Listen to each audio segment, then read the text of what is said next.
بسم اللہ الرحمن الرحیم۔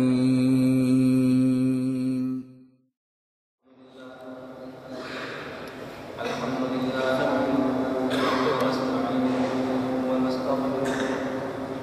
ونؤمن به ونتوکل علیہ ونعوذ باللہ من شرور انفسنا ومن سیئات اعمالنا من یهده اللہ فلا مضل له ومن یضلل فلا هادی له ونشهد ان لا اله الا اللہ وحده لا شریک له ونشهد ان سیدنا ومولانا محمدا عبده ورسوله اما بعد فاعوذ باللہ من الشیطان الرجیم بسم اللہ الرحمن الرحیم فاعلم انه لا الہ الا اللہ وقال اللہ تبارک وتعالی فی مقام آخر محمد رسول اللہ اللہم صل علی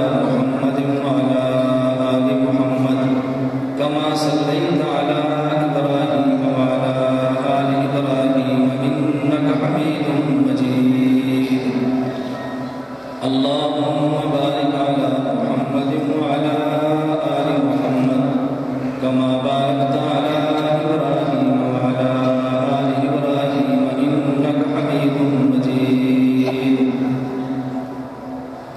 حضور آئے تو سر آفرینش پا گئی دنیا حضور آئے تو سر آفرینش پا گئی دنیا اندھیروں سے نکل کر روشنی میں آ گئی دنیا حضور آئے تو سر آفرینش پا گئی دنیا اندھیروں سے نکل کر روشنی میں آ گئی دنیا بجھے چہروں کا زنگ اترا ستے چہروں پہ نور آیا بجھے چہروں کا زنگ اترا ستے چہروں پہ نور آیا حضور آئے تو انسانوں کو جینے کا شعور آیا میرے نہایت واجب الاحترام بزرگوں اور دنیا بھر کے اہل اسلام دوستوں اور بھائیوں، میں نے آپ حضرات کی خدمت میں قرآن کریم کے 2 مقامات سے قرآن کریم کی تلاوت کی۔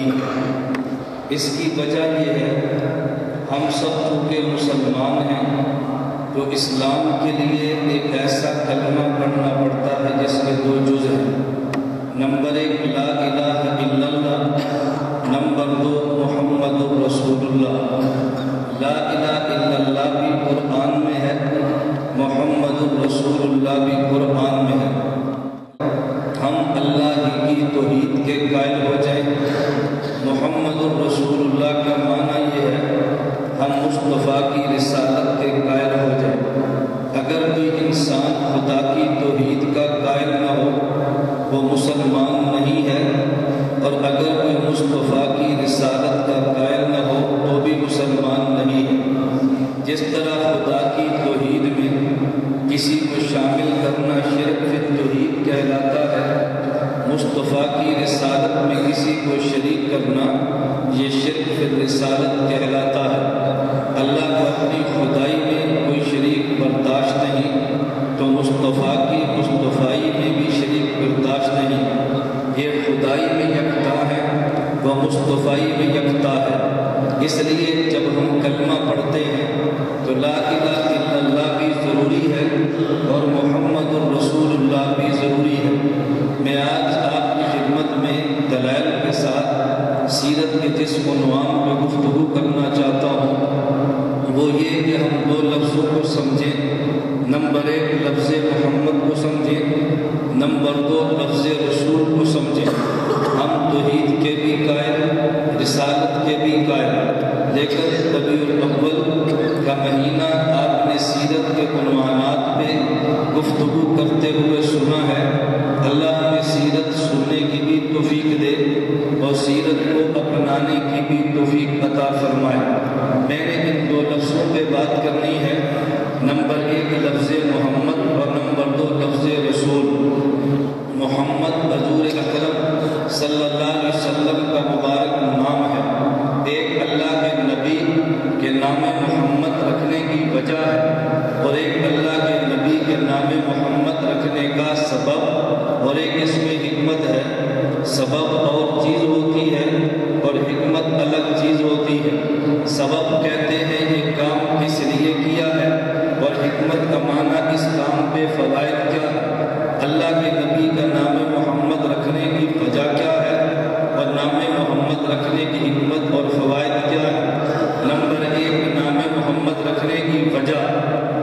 اصحاب سیر نے لکھا ہے کہ حضرت رسول اللہ کے دادا عبد المطلب نے خواب دیکھا کہ ان کی کمر سے ایک زنجیر نکلی ہے، زنجیر کا ایک کونا آسمان پر ہے اور ایک کونا زمین پر ہے، اگر ایک مشرق میں ہے تو ایک مغرب میں ہے، اور زنجیر کی ہر کڑی پہ ایک درخت لگا ہے، اس درخت کے ہر پتے کا نور وہ سورج سے 70 گنا زیادہ ہے۔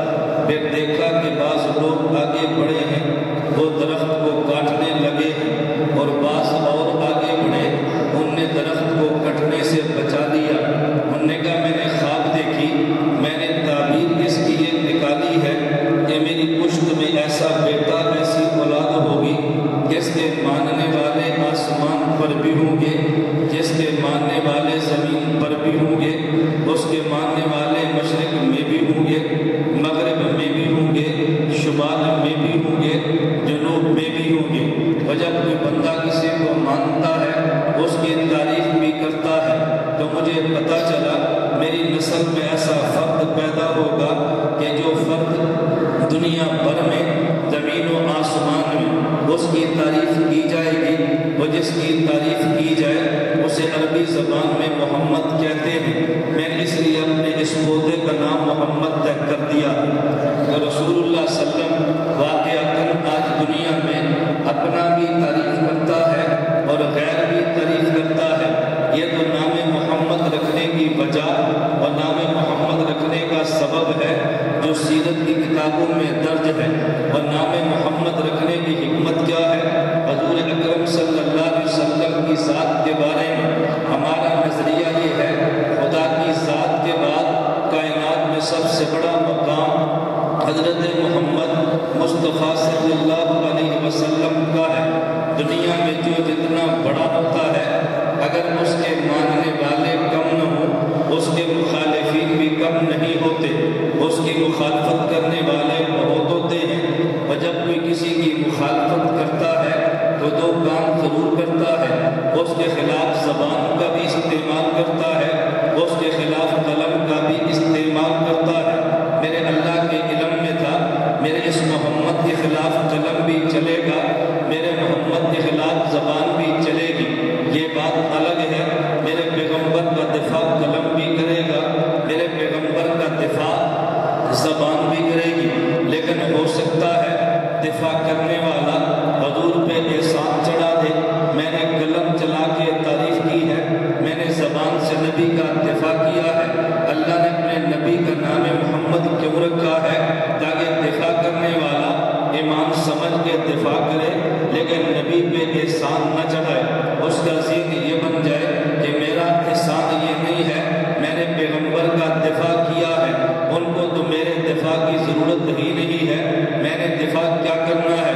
وہ اس طرح کہ خدا نے نبی کا نام محمد لکھوا دیا۔ اب اگر کوئی انسان حضور کے خلاف اپنی زبان استعمال کرے تو پہلے محمد کہے گا، پھر ان کے خلاف بولے گا۔ اگر کوئی نبی پاک کے خلاف اپنا قلم استعمال کرے تو پہلے محمد لکھے گا، پھر ان کی مخالفت میں قلم چلائے گا۔ تو جب محمد کہہ کے ان کی خلاف شان میں جملہ کہے گا، زبان کہے گا، کچھ حیا کر لیتا، ابھی محمد کہا ہے، ابھی مخالفت میں بولتا بھی ہے۔ جب محمد لکھے گا پھر ان کے خلاف جملہ لکھے تو قلم کہے گا کچھ حیا کر لیتا، ابھی محمد بھی لکھا ہے، پھر مخالفت میں مجھے چلا رہا ہے۔ تو یوں سمجھے کہ جس نے حضور پاک کے خلاف بولنا ہے، پہلے محمد کہہ کے مدح کرنی ہے، پھر بعد میں خلاف بولنا ہے۔ اگر حضور کے خلاف لکھنا ہے تو پہلے محمد کہہ کے مدح کرنی ہے، پھر حضور کے خلاف لکھنا ہے۔ تو گویا خدا نے جس قلم میں نبی کے خلاف چلنا تھا، پہلے تعریف کروائی پھر خلاف چلا ہے۔ جس زبان نے بولنا تھا، پہلے مدح کروائی پھر زبان نبی کے خلاف چلی ہے۔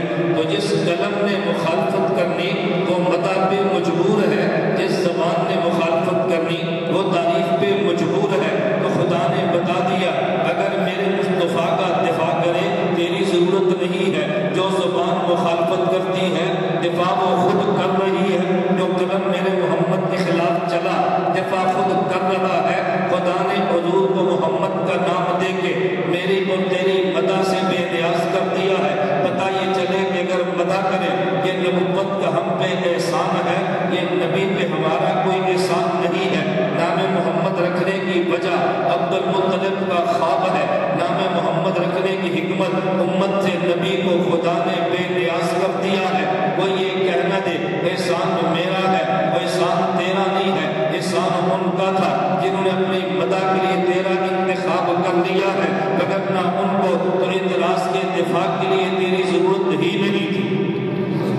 تو نام محمد عطا کر کے اللہ نے نبی کو امت کے دفاع سے بے نیاز کر دیا ہے، اور جو جو کام کسی نے پیغمبر کے ساتھ کیا یہ پیغمبر کا احسان ہے کہ ان کے ذریعے خدا نے ان سے کام لیا۔ میرے نمبر 1 لفظ محمد کو ذہن میں رکھے، عبد المطلب کی خواب وجہ بنی ہے، اور خواب آنا یہ کوئی نفس کی بات نہیں ہے، بس خواب کی تعبیر کو سمجھنا یہ کمال ہے۔ میں خواب پہ بات چلی، ایک اور خواب بیان کرتا چلا جاؤں۔ آپ نے بخت نصر بادشاہ کا نام سنا ہے۔ اس بخت نصر نے ایک مرتبہ خواب بڑا عجیب دیکھا۔ خواب میں دیکھا بخت نصر نے ایک بت ہے کہ جس کا سر آسمان سے لگا ہے، اس بت کا پاؤں زمین سے لگا ہے۔ اس نے بعد میں دیکھا ایک گولا آسمان سے آیا، اس بت کے سر پہ لگا اور اس نے بت کے ٹکڑے ٹکڑے کر دیے۔ اتنا بڑا بت تھا، وہ زمین میں بکھر گیا۔ اس کو تعجب ہوا اور خواب پوچھنا چاہا کہ خواب کی تعبیر کا پتہ چلے۔ حضرت دانیال اس وقت جیل میں تھے، بخت نصر کے ظلم کا شکار تھے۔ یہ بات ان تک پہنچی تو دانیال علیہ السلام نے سپرنٹینڈنٹ جیل سے کہا اگر مجھے موقع دو میں بخت نصر کی خواب کی تعبیر بتا دوں گا۔ اس نے علماء سے پوچھا، تعبیر کہیں سے ملی نہیں۔ بخت نصر کی بات کو سپرنٹینڈنٹ نے اور بخت نصر بادشاہ تک دانیال کی بات کو پہنچایا، لیکن سپرنٹینڈنٹ گھبرا کے کہنے لگا کہیں ایسا نہ ہو میں صوفی تجھے دربار میں لے بھی جاؤں، خواب کی تعبیر بتائے بھی نہ، وہاں پہ مجھے بھی ذلیل کرا دے گا۔ حضرت دانیال فرمانے لگے نہیں، دربار تک پہنچانا تیرا کام ہے، خواب کی تعبیر بتانا میرا کام ہے۔ دانیال دربار پہ پہنچے۔ بخت نصر کے دربار کا ضابطہ یہ تھا کہ جو اس کے دربار میں آئے پہلے وہ سجدہ کرے پھر اس سے بات کرے۔ نبی سجدہ غیر اللہ کو کر نہیں سکتا، نبی تو غیر اللہ سے سجدے رکوانے کے لیے آیا، وہ سجدہ کیسے کرے گا؟ حضرت دانیال نے سجدہ نہیں کیا، ڈائریکٹ بادشاہ کے دربار میں پہنچے۔ بخت نصر نے پہلے یہ بات کی میرے خواب کی تعبیر کو کیا بتائے گا؟ پہلے یہ بتا تو نے شاہی آداب کو بجا لاتے ہوئے مجھے سجدہ کیوں نہیں کیا؟ حکیم الاسلام قاری محمد طیب رحمت اللہ علیہ فرماتے ہیں اللہ نبی کو اتنی عقل دیتا ہے کہ نبی کی برکت سے جو صحابی کو عقل ملتی ہے، اگر صحابی کی عقل کی زکوٰۃ کو تقسیم کر دیا جائے تو دنیا میں کوئی پاگل نہ بچے۔ اتنی عقل صحابی کی ہے جو نبوت کی برکت سے ملی ہے۔ بتائیں نبی میں کتنی عقل ہوگی؟ دانیال نے عجیب جملہ کہا، اب اگر بادشاہ کے سامنے کہتے ہیں میں سجدہ نہیں کرتا وہ تو سر اڑا کے رکھ دے، اگر سجدہ کرتے ہیں نبی کی شان کے لائق نہیں ہے۔ دانیال نے عقل سے کام لیا، وہ فرمانے لگے کہ جس خدا نے مجھے تیری خواب بتائی ہے، توجہ رکھنا، اور خواب کی تعبیر بتائی ہے۔ بادشاہ نے کہا خواب بدلنے کا وجہ بس اندر میں چھوٹی سی بات یہ ہے کہ جب بادشاہ نے خواب دیکھا صبح اٹھ کے خواب بھول گیا، اس نے اپنے دربار میں علماء کو بلا کے کہا رات جو میں نے خواب دیکھا ہے میرا خواب بھی بتاؤ، میرے خواب کی تعبیر بھی بتاؤ۔ علماء نے کہا خواب تو بتا، تعبیر ہم بتاتے ہیں، تیرے خواب کو ہم کیسے بتائیں؟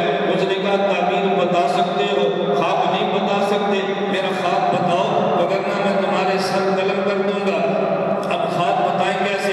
حضرت دانیال نے اس لیے فرمایا کہ مجھے جس خدا نے تیری خواب بتائی، خواب کی تعبیر کا علم دیا، اس نے مجھے یہ بھی حکم دیا اگر میرے علاوہ کسی کو سجدہ کیا نا تو میں یہ سارے علم کو چھین لوں گا۔ اگر میں تجھے سجدہ کروں مجھے خواب بھی علم ختم ہو جائے گا، تعبیر کا علم بھی ختم ہو جائے گا۔ اب بتا سجدہ کرو، اس نے کہا نہیں سجدہ نہ کرے، مجھے خواب کی تعبیر بتا دے اور خواب بتا دے۔ اب نبی کی بات تو بجا ہے نا کہ اللہ کے علاوہ جب کسی کو سجدہ کریں گے اللہ کے لیے نبوت تھوڑا ہی رہنے دیں گے، یہ نبی ایسے کر نہیں سکتا، لیکن بات سمجھانے کے لیے بات کی ہے۔ اس نے کہا نہیں میری خواب بتائے۔ حضرت دانیال فرمانے لگے تو نے خواب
حضرت آدم کا کلمہ پڑھے تو لا الہ الا اللہ، آدم صفی اللہ کہتے ہیں، رسول اللہ نہیں کہتے۔ حضرت نوح کا کلمہ پڑھے حضرت لا الہ الا اللہ، نوح نجی اللہ کہتے ہیں، رسول اللہ نہیں کہتے۔ اگر کلمہ حضرت ابراہیم کا پڑھے تو لا الہ الا اللہ، ابراہیم خلیل اللہ کہتے ہیں، رسول اللہ نہیں کہتے۔ حضرت موسیٰ کا کلمہ پڑھے تو لا الہ الا اللہ، موسیٰ کلیم اللہ کہتے ہیں، موسیٰ رسول اللہ نہیں کہتے۔ حضرت عیسیٰ کا کلمہ پڑھے تو لا الہ الا اللہ، حضرت عیسیٰ کو روح اللہ کہتے ہیں، رسول اللہ نہیں کہتے۔ بھئی کام تم نے یہ کیا ہے، لیکن کسی نبی کو رسول اللہ کیوں کہتے ہیں؟ اس کی وجہ یہ ہے، نبی کے ذمہ دو کام ہے، نمبر ایک خدا سے پیغام لینا ہے، نمبر دو مخلوق کا پیغام دینا ہے۔ پہلے انبیاء نے دیا بھی ہے، پہلے انبیاء نے دیا بھی ہے، لیکن ہمارے نبی نے جو خدا سے پیغام دیا سارے مقامات سے گزر گئے ہیں۔ جب پیغام دیا ہے تو سارے مقامات سے گزر گئے ہیں، ان کے مقامات لینے کے بھی خدا نے ختم فرما دیے ہیں، اور پیغام دینے کے بھی خدا نے ختم فرما دیے ہیں۔ حضرت عیسیٰ کو خدا نے پیغام دیا ہے، آگے انہوں نے امت کو دیا ہے، لیکن حضرت آدم کا پیغام سارے دیکھ لے، میں صرف اشارے کرتا ہوں۔ جب حضرت آدم نے خدا سے پیغام لیا، حضرت آدم جنت میں ہے، جنت سے اوپر نہیں گئے۔ حضرت نوح نے پیغام لیا، جودی پہاڑ تک گئے ہیں۔ حضرت عیسیٰ نے پیغام لیا، جنت آسمان تک گئے ہیں۔ حضرت ابراہیم نے خدا سے پیغام لیا، کبھی جفا میں لیٹ کے لیا ہے، کبھی کعبہ پہ جا کے لیا ہے۔ حضرت موسیٰ نے پیغام لیا، طور سینا تک جا کے لیا ہے۔ حضرت سلمان نے پیغام لیا، تخت شاہی پہ بیٹھ کے لیا۔ حضرت داؤد نے پیغام لیا ہے، کرسی بادشاہت پہ بیٹھ کے لیا ہے۔ حضرت یوسف نے پیغام لیا ہے، وزارت خزانہ ہاتھ میں لے کے لیا ہے۔ میں پھر یوں کہنے لگا، خدا نے پہلے انبیاء کو پیغام دیا، لیکن کچھ مقام روک لیے ہیں۔ حضرت آدم کو پیغام دیا، جنت میں رکھ کے دیا ہے۔ حضرت موسیٰ کو دیا، طور سینا تک لے جا کے دیا۔ حضرت نوح کو دیا، جودی پہاڑ تک پہنچا کے دیا ہے۔ حضرت نوح کو دیا، جودی پہاڑ تک پہنچا کے دیا ہے۔ ابراہیم کو دیا، چیخا میں لٹا کے دیا ہے۔ حضرت سلمان کو دیا، تخت شاہی پہ اڑا کے دیا ہے۔ حضرت یوسف کو دیا ہے، کنویں سے نکال کے وزارت کا قلم سونپ کے دیا ہے۔ حضرت عیسیٰ کو دیا ہے، آسمان دنیا تک پہنچا کے دیا ہے۔ ہمارے محمد کی باری آئی ہے تو میرے اللہ نے کبھی چاہے زمزم پہ سلا کے دیا ہے، کبھی براق پہ اڑا کے دیا ہے، کبھی خدا نے صدیق کی گود پہ سلا کے دیا ہے، صدیق کے کندھے پہ بٹھا کے دیا ہے، عائشہ کے بستر پہ پہنچا کے دیا ہے۔ خدا نے طور سینا دکھا کے دیا ہے، بیت اللحم پہنچا کے دیا ہے۔ خدا نے مدینے میں امام الانبیاء بنا کے دیا ہے۔ جب خدا نے دیا ہے، کعبہ سے اٹھایا، عرش معلیٰ تک پہنچا کے دیا۔ ہمارے پیغمبر کا مقام عجیب ہے کہ پہلے انبیاء کو خدا نے پیغام دیا، لیکن کچھ مقامات روک لیے ہیں۔ میرے محمد کی باری آئی ہے، خدا نے سارے مقامات میں انتہا کر دی ہے۔ آپ کو یہ دلیل کیا ہے؟ ہمارے نبی کو جب خدا نے پیغام دیا، کعبہ سے آغاز کیا ہے اور عرش معلیٰ پہ اختتام کیا ہے۔ ہم نے دونوں کو قرآن میں پڑھا، ہمیں پتہ یہ چلا جب کعبہ کو دیکھا، قرآن کہتا ہے ان اول بیت وضع للناس للذی ببکۃ مبارکہ، خدا نے اس زمین پہ سب سے پہلے جو مکان بنایا اس کا نام کعبہ ہے۔ اس کا معنی کعبہ مکان اول ہے۔ خدا نے 7 زمینیں بنائی ہے، خدا نے 7 آسمان بنائے ہیں۔ اللہ الذی خلق 7 سماوات ومن الارض مثلہن، پھر ان 7 آسمانوں میں خدا نے کرسی بنائی ہے، بس یہ کرسی السماوات والارض، پھر اس کرسی پہ خدا نے سمندر رکھا ہے، وکان عرشہ علی الماء، اس کرسی پہ سمندر ہے، سمندر پہ خدا کا عرش ہے، عرش پر کوئی مخلوق ہی نہیں ہے۔ تو گویا مکانات کی ابتدا دیکھو کعبہ سے ہے، مکانات کی انتہا دیکھو عرش پہ ہے۔ تو مکان میں کعبہ یہ اول ہے، عرش مکان آخر ہے۔ خدا نے مصطفیٰ کو مکان سے کعبہ سے شروع کرایا ہے، عرش پہ جا کے پہنچایا ہے۔ میرے نبی جب لینے لگے ہیں تو سارے مقامات خدا نے ختم فرما دیے۔ پھر انبیاء نے پیغام دیا ہے، ہمارے نبی نے بھی پیغام دیا ہے، لیکن ہمارے نبی نے اور گزشتہ انبیاء میں فرق کیا ہے؟ پہلے انبیاء نے پیغام دیا، کسی نے انسان کو دیا ہے، کسی نے محض جنات کو دیا ہے، لیکن ہمارے نبی وہ ہے کہ جب انہوں نے پیغام دیا تو انسان کو بھی دیا، جنات کو بھی دیا، حور و غلمان کو بھی دیا، ملائک کو بھی دیا ہے، صرف امت کو نہیں دیا۔ امت کے انبیاء کو بھی دیا ہے۔ تو پہلے انبیاء نے صرف امتوں کو دیا ہے، ہمارے نبی نے جب دیا امت کو بھی دیا ہے، امت کے انبیاء کو بھی دیا ہے۔ آپ کہو گے ہمارے نبی نے امت کے انبیاء کو دیا ہے، اس پہ دلیل کیا ہے؟ میں نے کہا میں دلیل کی بات نہیں کرتا، بخدا میں دلائل کی بات کرتا ہوں۔ قرآن کریم میں دلائل بھی ہے، احادیث میں دلائل بھی ہے، ہمارے پیغمبر کے ذریعے انبیاء کو پیغام ملا ہے۔ چلیے میں ایک دلیل قرآن سے دیتا ہوں اور ایک دلیل حدیث سے مبارک سے دیتا ہوں، تاکہ قرآن و حدیث دونوں کے دلیلیں آپ کے سامنے آ جائیں۔ اگر قرآن کریم میں دیکھو، قرآن کریم میں ہے وَإِذْ أَخَذَ اللَّهُ مِيثَاقَ النَّبِيِّينَ لَمَا آتَيْتُكُم مِّن كِتَابٍ وَحِكْمَةٍ ثُمَّ جَاءَكُمْ رَسُولٌ مُصَدِّقٌ لِّمَا مَعَكُمْ لَتُؤْمِنُنَّ۔ قرآن کریم نے کہا میں نے انبیاء کو عالم ارواح میں خدا نے یہ فرمایا میں نے نبوت بھی دی ہے، میں نے کتاب بھی دی ہے، میں نے حکمت بھی دی ہے، لیکن تم نے دو کام کرنے ہیں۔ نمبر ایک تم نے دو کام کرنے ہیں، آخری نبی پر ایمان بھی لانا ہے، آخری نبی کی مدد بھی کرنی ہے۔ اس کا معنی یہ ہے لَتُؤْمِنُنَّ، ہمارے انبیاء وہ ہیں، ہمارے پہلے انبیاء جنہوں نے کلمہ پڑھنا ہے، ہمارے نبی وہ ہیں کہ جن کا کلمہ پڑھنا ہے۔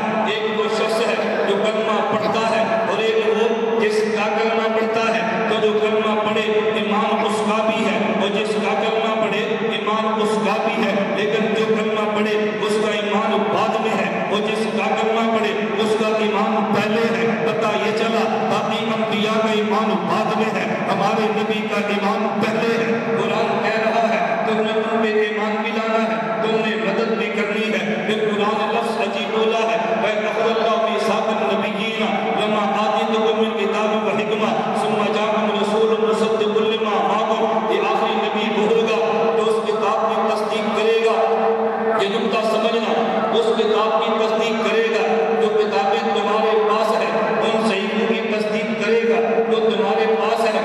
بھئی تصدیق وہ کرتا ہے کہ جس کے پاس اس کتاب کا علم ہو، اگر علم نہ ہو تصدیق کرے گا کیسے؟ آپ نے کتاب لکھی ہے، شاہی مسجد میں لے کر آتے ہیں، مولانا عبدالخبیر آزاد صاحب کی خدمت میں پیش کرتے ہیں، حضرت اس کتاب میں دو تصدیق کا لفظ لکھ دو۔ بھئی تصدیق تو تب کریں گے جب اس کتاب کا علم ان کے پاس ہے، اگر نہیں ہوگی تصدیق کریں گے کیسے؟ اس کا معنی یہ کہ جس سے تصدیق کرائی جائے اس کے پاس علم ہوتا ہے۔ حضرت موسیٰ کی کتاب کی تصدیق ہمارے نبی نے کرنی ہے، انجیل کی تصدیق ہمارے نبی نے کرنی ہے، زبور کی تصدیق ہمارے نبی نے کرنی ہے۔ تو پتہ یہ چلا ان کے پاس تورات کا علم بھی ہے، کبھی تصدیق کریں گے، ان کے پاس انجیل کا علم بھی ہے، کبھی تصدیق تو کریں گے، ان کا ایمان بھی پہلے ہے، ان کا علم بھی پہلے ہے۔ میں بتا یہ رہا تھا ہمارے نبی کی وجہ سے پہلے انبیاء کو کیا ملا ہے، میں اس میں حدیث سے مبارک بھی پیش کرتا ہوں۔ آپ نے واقعہ سنا ہے بیت المقدس کے موقع پہ باقی انبیاء مقتدی بنے ہیں، ہمارے نبی امام بنے ہیں۔ ابھی آپ جمعے کی نماز پڑھیں گے، توجہ رکھنا، میں اتفاقی بات کرنے لگوں، بات سمجھنا۔ امام کے پیچھے کھڑے ہیں، امام نے قیام کیا، مقتدی نے کیا، امام نے رکوع کیا، مقتدی نے کیا، امام نے سجدہ کیا، مقتدی نے کیا، امام تشہد پہ بیٹھا، مقتدی بھی بیٹھا ہے۔ لیکن جب امام کھڑے ہو کے قرآن کی تلاوت کرتا ہے تو مقتدی تلاوت نہیں کرتا۔ سورۃ الفاتحہ کے بارے میں آپ کہہ سکتے ہیں کوئی امام کہے گا امام بھی پڑھتا ہے مقتدی بھی پڑھ لے، لیکن سورۃ فاتحہ کے علاوہ 113 سورتوں پہ اتفاق ہے، امام پڑھے گا مقتدی نہیں پڑھے گا۔ لیکن جب آپ کو قیامت کے دن اللہ جمعے کا ثواب دے گا تو قیام آپ نے کیا، اللہ ثواب دیں گے، رکوع آپ نے کیا، اللہ ثواب دیں گے، سجدہ آپ نے کیا، اللہ ثواب دیں گے۔ آپ نے فاتحہ پڑھ لی، لیکن جنہوں اپنی سورت کا مسئلہ وہ تو کوئی نہیں پڑھ رہا، پھر قیامت کو خدا آپ کی سورتوں کا اجر دیں گے یا نہیں دیں گے؟ آپ کہیں گے نہیں دیں گے، لیکن تو آپ نے پڑھی تو نہیں ہے، خدا دیں گے کیسے؟ آپ کہیں گے کہ امام ہمارا نمائندہ ہے، یہ اجر پڑھ کے اجر لیں گے اور لے کے ہمیں دیں گے۔ تو پھر پتہ یہ چلا کہ شاہی مسجد کا امام پڑھے تو مقتدی اجر ان کے واسطے سے ملتا ہے۔ ادھر امام الانبیاء بیت المقدس میں کھڑے ہیں تو تیرا امام پڑھ کے خدا سے اجر لے کے تجھے دیتا ہے، انبیاء کا امام خدا سے اجر لے کے انہیں دیتا ہے۔ آگے امام قرآن والا ہے، مقتدی تورات والا ہے، امام قرآن والا ہے، مقتدی انجیل والا ہے، امام قرآن والا ہے، مقتدی زبور والا ہے۔ تو جب پیچھے قرآن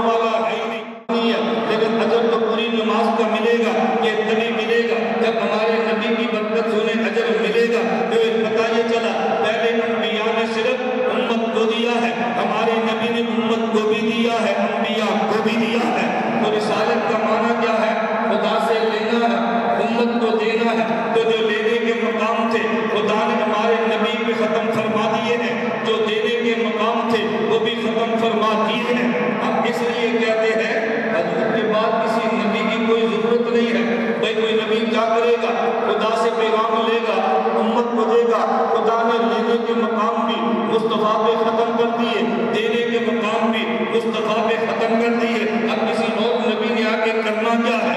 محمد رسول اللہ، ہمارے نبی کا محمد نام بھی اعلیٰ ہے، ہمارے نبی کا رسول لقب بھی اعلیٰ ہے۔ یہی وجہ حضرت عیسیٰ علیہ السلام کو دیکھ لو، لا الہ الا اللہ، عیسیٰ روح اللہ رسول ہے لیکن عیسیٰ روح اللہ، موسیٰ رسول ہے لیکن کلیم اللہ، ابراہیم رسول ہے لیکن خلیل اللہ، حضرت نوح رسول ہے لیکن نجی اللہ، آدم رسول ہے لیکن ان کو کہتے ہیں صفی اللہ، یہ رسول ہے اور کہتے ہیں رسول اللہ۔ خدا نے بتا دیا کہ میں نے اپنے نبی کی رسالت ختم کر دی ہے، جو مقامات موجود تھے میں نے محمد کو عطا کر دیے ہیں۔ میرے تو مسلمانوں، ہم کس قدر خوش قسمت ہے، ہمیں خدا نے نبی وہ دیا ہے کہ جن جیسا کسی کا نام بھی نہیں ہے، جن جیسا کسی کا کام بھی نہیں ہے۔ میں آخری صرف دو باتیں کہتا ہوں۔ آپ دیکھیں محمد رسول اللہ، ان میں 3 لفظ ہیں، نمبر 1 محمد، نمبر 2 رسول اور نمبر 3 اللہ۔ اللہ پہ دیکھ لو کوئی نقطہ نہیں ہے، رسول پہ دیکھ لو کوئی نقطہ نہیں ہے، محمد کے نام پہ دیکھ لو کوئی نقطہ نہیں ہے۔ پتہ یہ چلا کہ جس طرح سفید کاغذ پہ اگر نقطے آ جائیں سیاہی محسوس ہوتی ہے، خدا نے پیغمبر کے نام پہ نقطہ نہیں رکھا، اپنے نام پہ نقطہ نہیں رکھا، رسول پہ نقطہ نہیں رکھا، یہ بتانے کے لیے کہ خدا بھی پاک ہے، اللہ کا نبی محمد بھی پاک ہے، ان کی رسالت بھی پاک ہے۔ ہمیں خدا نے وہ نبی دیا جو نبی بے عیب ہے، جس خدا نے بھیجا وہ بے عیب ہے۔ لا الہ الا اللہ محمد رسول اللہ، توحید بھی مان لے، رسالت بھی مان لے، لیکن توحید کو بھی بے عیب ماننا، رسالت کو بھی بے عیب ماننا۔ اگر اللہ میں عیب نکالا تب بھی ایمان نہیں ہے، اگر مصطفیٰ میں عیب دیکھا تب بھی ایمان نہیں ہے۔ ہمارا خدا بھی پاک ہے، مصطفیٰ بھی پاک ہے۔ دوسری اور آخری بات میں کہنے لگا، ام المومنین امی عائشہ رضی اللہ عنہا فرماتی ہیں رسول اللہ صلی اللہ علیہ وسلم نے فرمایا اگر ایک شہید ہو 70 کو جنت میں لے کر جائے گا، ایک حافظ قرآن ہو 10 کو جنت میں لے کر جائے گا، کسی کے 2 نابالغ بچے یا بچیاں، نابالغ 2 اولادیں فوت ہو جائیں، والدین کو جنت میں لے کر جائے گا۔ امی عائشہ نے پوچھا 2 نہ ہو، کہا 1 فوت ہو گیا وہ بھی جنت میں لے کر جائے گا۔ امی عائشہ نے پوچھا یا رسول اللہ من لم یکن لہ، کسی کا 1 نابالغ بچہ بھی فوت نہ ہوا اس کا کیا بنے گا؟ اللہ کے نبی نے تجھے کتنی تسلی دی ہے، فرمایا من لم یکن لہ انا فرۃ لہ، عائشہ جس کا قیامت کے دن کوئی نہیں ہوگا اس کو میں محمد لے کر جاؤں گا، جس کا کوئی نہیں ہوگا اس کو میں لے کر جاؤں گا۔ آج ہم بھی یہ طے کر لیں، ہم دنیا میں کسی کے ہیں تو بعد میں، ہم سب سے پہلے ہیں مصطفیٰ کے، ہم سب سے پہلے حضور کے ہیں۔ اس لیے کہتے ہیں لوگ سمجھے مجھے محروم وقار تنگی، لوگ سمجھے مجھے محروم وقار تنگی، مگر وہ نہ سمجھے میری پسند کے قابل نہ رہا۔ لوگ کہتے ہمارے قابل نہیں، حضور فرماتے میرے ہیں، خدا کی قسم دنیا بھی تیری ہے، آخرت بھی تیری ہے۔ اللہ مجھے اور آپ سب کو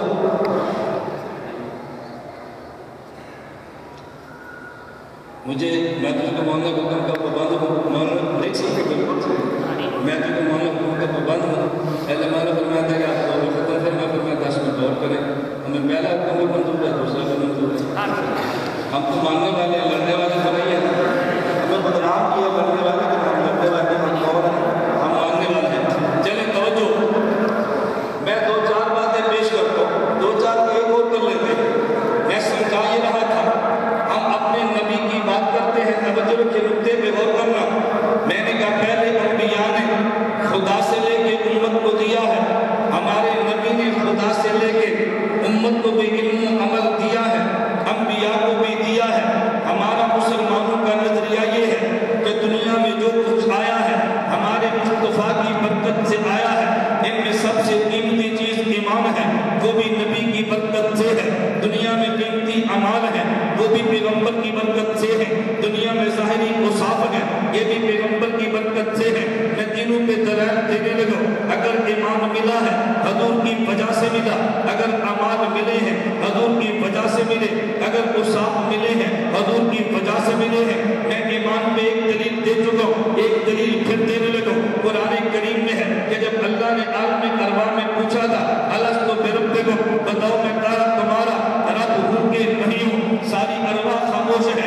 تاریخ الاسلام قاری محمد طیب رحمت اللہ علیہ نے لکھا ہے ساری ارواح خاموش ہیں، اولیاء بھی خاموش ہیں، مومنین بھی خاموش ہیں، حتیٰ کہ انبیاء بھی خاموش ہیں، سارے چپ ہیں، کوئی جواب نہیں دے رہا۔ سب سے پہلے روح محمد نے بلا کہا، سب سے پہلے روح محمد نے بلا کہا، تو انبیاء نے بلا کہا۔ اور آپ نے مسئلہ سنیں، جس نے عالم ارواح میں کلمہ پڑھ لیا ہے اس نے دنیا میں کلمہ پڑھ لینا ہے۔ اس کا مطلب یہ عالم ارواح میں اگر کس نے بلا کہا، ہمارے نبی کی برکت سے کہا ہے، تو دنیا میں کوئی کہے گا کہ وہاں اقرار کر چکا ہے، تو پھر یہ بات مان لے دنیا میں جس کو ایمان ملا ہمارے نبی کی وجہ سے ملا ہے، دنیا میں جس کو امان ملے ہیں ہمارے نبی کی وجہ سے ملے ہیں۔ تم کو یہ دلیل کیا ہے؟ میں کہتا ہوں عمل کی بنیاد علم ہے، علم ہو تو عمل ہوتا ہے، اگر علم صحیح نہ ہو عمل کبھی صحیح ہو نہیں سکتا۔ تو پھر اللہ کے نبی کی برکت سے خدا نے دنیا میں علم ہر کسی کو دیا ہے، حتیٰ کہ انبیاء کو بھی علم ہمارے نبی کی وجہ سے ہے۔ تم کو یہ دلیل کیا ہے؟ میں دلیل میں چھوٹی سی بات کہتا ہوں، یہ نقطہ توجہ سے سمجھنا کہ جو انسان جس قوم کا نبی ہو اس قوم کو علم بھی اس نبی سے ملتا ہے، اس قوم کو عمل بھی اس نبی سے ملتا ہے، اس قوم کو اصحاب بھی اس نبی سے ملتے ہیں۔ ہمارے نبی کے بارے میں قرآن کریم میں بھی ہے وَمَا أَرْسَلْنَاكَ إِلَّا رَحْمَةً لِلْعَالَمِينَ، ہمارے نبی کے بارے میں قرآن کریم میں بھی ہے إِنِّي رَسُولُ اللَّهِ إِلَيْكُمْ جَمِيعًا، ہمارے نبی کے بارے میں حدیث مبارک میں بھی ہے أُرْسِلْتُ لِلْخَلْقِ كَافَّةً، مجھے خدا نے پوری مخلوق کا نبی بنا کے بھیجا ہے۔ اس کا معنی یہ ہے حضرت آدم سے لے کر عیسیٰ یہ انبیاء ہیں، ہمارے نبی نبی الانبیاء ہیں، نبی الانبیاء۔ اور انبیاء میں کیا فرق ہے؟ نبی اسے کہتے ہیں کہ جس کا مقتدی امتی ہوتا ہے، نبی الانبیاء اسے کہتے ہیں جس کا مقتدی نبی ہوتا ہے، نبی اسے کہتے ہیں جس کا کلمہ امتی پڑھتا ہے، نبی الانبیاء اسے کہتے ہیں کہ جس کا کلمہ انبیاء پڑھتے ہیں۔ ارے نبی بولتا ہے کہ جس کی ابتدا میں امتی ہے، نبی الانبیاء اسے کہتے ہیں کہ جس کی ابتدا میں انبیاء ہے، نبی اسے کہتے ہیں کہ جس سے صاف امت کو ملتے ہیں، نبی الانبیاء اسے کہتے ہیں جس سے صاف انبیاء کو ملتے ہیں۔ علم بھی حضور کی وجہ سے ہے، عمل بھی حضور کی وجہ سے ہے، صاف بھی حضور کی وجہ سے ہے۔ اور صاف میں ایک دلیل پیش کرنے لگا ہوں، ذرا دلیل توجہ سے سنیں نا، آپ سنیں گے تو آپ کو شاید کئی بار ہوگی، لیکن میرے درس کو ذرا سمجھنا۔ آپ نے یہ دلیل سنی ہے حضرت یوسف علیہ السلام نے زلیخا فریفتہ ہو گئی، مصر کی عورتوں نے تانا دیا اور زلیخا کو غلام میں عاشق ہو گئی۔ زلیخا نے کہا تم نے غلام کو دیکھا ہی نہیں ہے، اس غلام کو دیکھ لو کبھی تانے نہ دیتی۔ زلیخا نے محل میں دسترخوان رکھا، اس پہ پھل اور چھریاں رکھ دی۔ حضرت یوسف علیہ السلام سے عرض کیا کہ باہر تشریف لائیں، اللہ کے نبی کو گاڑی لمبا ایک تماشا کیا ہے۔ یوسف علیہ السلام باہر آئے، ان عورتوں نے دیکھا تو بجائے پھل کاٹنے میں اپنی انگلیاں کاٹ ڈالی۔ قرآن کریم میں ہے وَقَطَّعْنَ أَيْدِيَهُنَّ، اپنی انگلیاں کاٹ ڈالی۔ ام المومنین امی عائشہ فرماتی ہیں لَقَّمِي زُلَيْخَةَ لَوْ رَأَيْنَا جَبِينَهُ لَأَسَرْنَ بِالْقَطْعِ قُلُوبَهُنَّ عَلَى الْيَدِ، زلیخا کو تانے دینے والیوں نے حضرت یوسف کو دیکھا، انگلیاں کاٹ ڈالی ہیں، میرے محمد کو دیکھ لیتی اپنے دلوں کو کاٹ ڈالتی۔ ابھی سبحان اللہ نہیں، ابھی تو میری دلیل شروع نہیں ہوئی۔ یہ دو باتیں جو آپ نے سنی نہیں، میں نے تو وہ کہہ رہی جو آپ نے نہیں سنی، توجہ رکھے ذرا۔ ام المومنین امی عائشہ فرماتی ہے زلیخا کو تانے دینے والیوں نے حضرت یوسف کو دیکھا تو انگلیاں کاٹی، میرے محمد کو دیکھ کے تو دلوں کو۔ یہ امی عائشہ نے کیوں فرمایا؟ اس کی وجہ یہ ہے حضرت یوسف نبی ہے، ہمارے نبی نبی الانبیاء ہیں، نبی الانبیاء جو ساتھ نکلتے ہیں نبی کو ساتھ ملتے ہیں۔ حضرت حسن میرے نبی سے نکلا ہے، حضرت یوسف کو ملا ہے، تو پھر میں یوں کہوں گا ہمارے نبی حسن کا مرکز ہے، حضرت یوسف حسن کی شاخ ہے، ایک سے حسن نکلا ہے، انہیں ملا ہے، انہیں مجمع کہیں گے، انہیں منبع کہیں گے۔ تالاب میں پانی جمع ہے، چشمے سے پانی نکلا ہے، میرے نبی کی مثال چشمہ حسن کی ہے، ان کی مثال تالاب حسن کی ہے، ان کی مثال مرکز حسن کی ہے، ان کی مثال شاخ حسن کی ہے۔ اپنے جسم پہ غور کرنا، ہمارے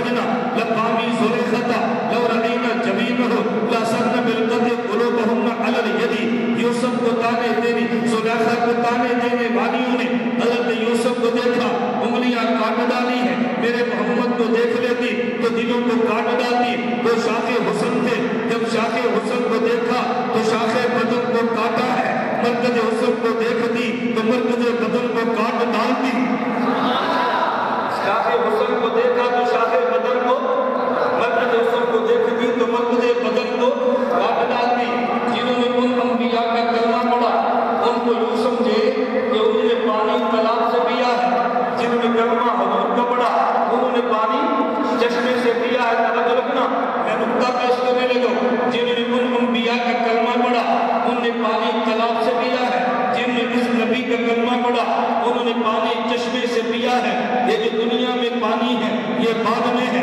حوض کوثر کا پانی پہلے ہے وہ پانی تالاب کا نہیں ہے وہ پانی چشمے کا ہے وہ کوثر میں آئے گا تو جس آدمی نے آخری نبی کا کلمہ پڑھا یہاں چشمے کا پانی کلمہ پڑھا ہے وہاں وہ کوثر کا پانی خدا اسے پلا دے گا اور وہ کوثر کا پانی وہ ہے جو جنت الفردوس سے نکلتا ہے میدان معاشر میں جمع ہے وہ خدا نے تیرے لیے رکھا لیکن شرط یہ ہے لا الہ الا اللہ بھی کہنا ہے محمد رسول اللہ بھی کہنا ہے اس نے کہہ رہا تھا خدا خدائی میں یکتا ہے محمد مصطفی میں یکتا ہے وہ ان جیسا یا ان کے بعد خدا نہیں مانا اور ہم نے ان جیسا ان کے بعد مصطفیٰ نہیں مانا اگر خدائی میں کمی آئی ایمان تب بھی نہیں ہے مصطفیٰ کے معاملے میں کمی آئی ایمان تب بھی نہیں ہے انہیں الہ کہتے ہیں انہیں محمد کہتے ہیں اس کا مطلب کیا ہے پوری کائنات مل کے کلمہ پڑھے وہ تب بھی الہ ہے کائنات میں ایک بھی کلمہ نہ پڑھے وہ تب بھی الہ ہے انہیں سارے معاملے یہ تب بھی محمد مصطفیٰ ہے انہیں کوئی بھی نہ مانے یہ تب بھی محمد مصطفیٰ ہے ہمارے کلمہ پڑھنے سے ان کی الوہیت میں اضافہ نہیں ہے ان کا کلمہ پڑھنے سے ان کی شان محمدیت میں اضافہ نہیں ہے اگر ہم کلمہ چھوڑ دیتے ہیں خدا کی شان الوہیت میں کمی نہیں ہے ان کا کلمہ چھوڑ دیتے ہیں شان محمدیت میں کمی نہیں ہے وہ الوہیت میں محتاج نہیں ہے یہ محمدیت میں محتاج نہیں ہے الوہیت بھی بے مثال ہے محمدیت بھی بے مثال